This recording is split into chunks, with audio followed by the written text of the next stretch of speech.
আমিশা হক বারান্দায় এসে দাঁড়ালো।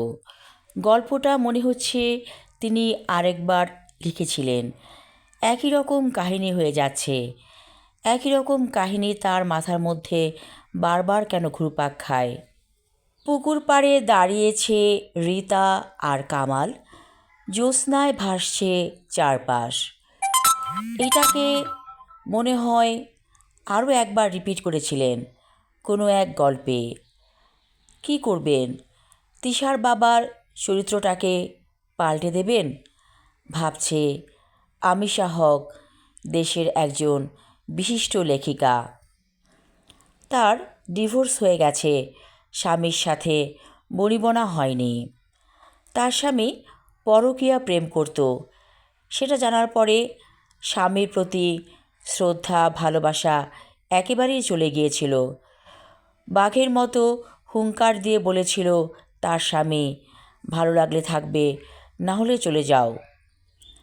এত বড় লেখিকা এত বড় অপমান সহ্য করতে পারেননি। তারপর বেরিয়ে এসেছিলেন স্বামীর ঘর থেকে। আজ তিনি আছেন বাবার বাড়িতে। ব্যবসায়ী বাবার একমাত্র কন্যা। তার অনেক সম্পদ আছে, কেন মিছিমিছি অন্যের গঞ্জনা সইবেন? আমিশা হক ভাবছেন গল্পটাকে রোমান্টিক পর্যায়ে নিয়ে যাবেন, নাকি একেবারে ঘাপড় খাওয়া একজন নারীর কথা লিখবেন। কারণ পরকীয়া প্রেম তার জীবনটাকে তছনছ করে দিয়েছিল। কামাল আর রীতাকে তিনি যেভাবে উপস্থাপন করছেন গল্পে, মনে হচ্ছে তারা এখনই প্রেমে পড়ে যাবে। কিন্তু না, তা হতে দেয়া যাবে না। এখানে রোকেয়াকে তুলে ধরতে হবে। রোকেয়া ঘাপড় খাওয়া এক নারী।